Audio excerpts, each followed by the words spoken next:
இந்த பகுதியில் குறிப்பாக திருச்சி, மானாமதுரை இந்த பகுதியில் எடுத்துக்கிட்டோம், மதுரை பகுதி எடுத்துக்கிட்டோம்னா அவங்க சாப்பிட்றாங்களா இல்லையோ ஜல்லிக்கட்டு மாட்டுக்கு அருமையான சாப்பாடு. காலையில் கேழ்வரகு களியை கொடுப்பாங்க, அந்த மாட்டை தினமும் குளிப்பாட்டுவாங்க, 2 முறை பார்த்து கொள்வார்கள். அந்த மாட்டை வணங்கிவிட்டு தான் அடுத்த வேலையை ஆரம்பிப்பாங்க அந்த ஜல்லிக்கட்டு காளைக்கு. அதையெல்லாம் ஒரு குழந்தை பார்க்கும் பொழுது மட்டும்தான் 5 அறிவு இருக்கக்கூடிய உயிரினத்தின் மீது ஒரு பெரிய மதிப்பு மரியாதையும் அந்த குழந்தைக்கு வரும். அதனால் நகரத்தில் இருக்கக்கூடிய எல்லா பெற்றோர்களுக்கும் என்னுடைய அன்பான வேண்டுகோள், இந்த ஆண்டு நீங்கள் ஒரு சின்ன முயற்சி எடுத்து ஒரு ஜல்லிக்கட்டு போட்டிக்கு குழந்தையை கூட்டிகிட்டு போய் காட்டுங்க.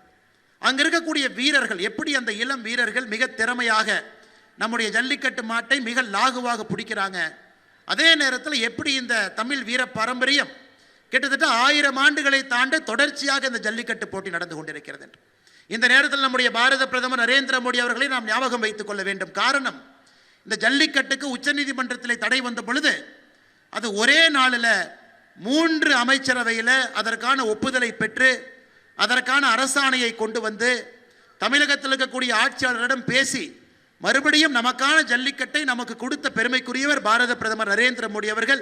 அதற்கு மேடையின் மீது தலைவர்கள் இருக்கின்றார்கள். அக்கா தமிழிசை சவுந்தரராஜன் அவர்களுக்கு நம்முடைய மாநிலத்தினுடைய தலைவராக பொறுப்பில் இருந்தாங்க. அண்ணன் பொன் ராதாகிருஷ்ணன் அவர்கள் மத்தியில் இணையமைச்சராக பொறுப்பில் இருந்தாங்க. இந்த தலைவர்கள் எல்லாம் நமக்காக போராடி டெல்லிக்கும் சென்னைக்கும் பறந்து ஜல்லிக்கட்டு போராட்ட குழுவை ஒருங்கிணைத்து மத்தியில் 3 அமைச்சரிடம் பேசி 3 அமைச்சரை ஒரே நாள் அரசாணையை பெற்று அந்த பெருமையை கொடுத்திருக்கின்றார்கள். மிக தைரியமாக இந்த ஜல்லிக்கட்டை நாம் கொண்டாடி கொண்டிருக்கின்றோம். அன்பு சொந்தங்களே, இந்த அற்புதமான நாளில் நம்முடைய பாரத பிரதமர் நரேந்திர மோடி அவர்களையும் கூட ஞாபகம் வைத்துக் கொள்ள வேண்டிய கட்டாயம் இருக்கிறது, நன்றி சொல்ல வேண்டிய கட்டாயம் இருக்கிறது. ஆனால் அருமை சொந்தங்களே, என்னை கரும்பு வளர்க்குறவங்க பாருங்கள், ஒரு பொங்கலில் எத்தனை பேர்த்துக்கு லாபம் பாருங்கள். ஒரு பொங்கல் பானை செய்யக்கூடிய நம்முடைய குயவர் சகோதரருக்கு இன்றைக்கி லாபம் இருக்குது. அவங்க இந்த பொங்கல் நாம் வைத்து இத்தனை பானை நாம் வாங்கி வீட்டில் திரும்ப இந்த பானையை கொண்டு வந்தால்தான் நம்முடைய குயவர் சகோதரர்கள் சந்தோஷமாக இருப்பாங்க.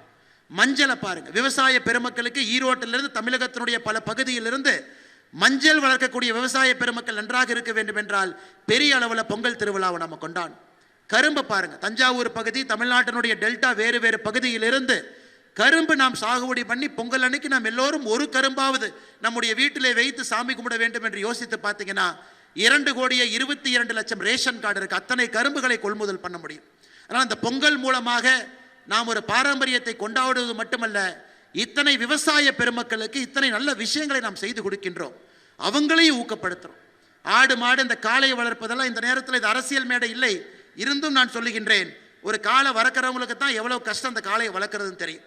திராவிட முன்னேற்ற கழகம் தன்னுடைய தேர்தல் வாக்குறுதியில் 2021 சொல்லியிருந்தாங்க, நாங்கள் ஆட்சிக்கு வந்தால் காளை வளர்ப்பவங்களுக்கு மாதம் 1000 ரூபா கொடுப்போம்.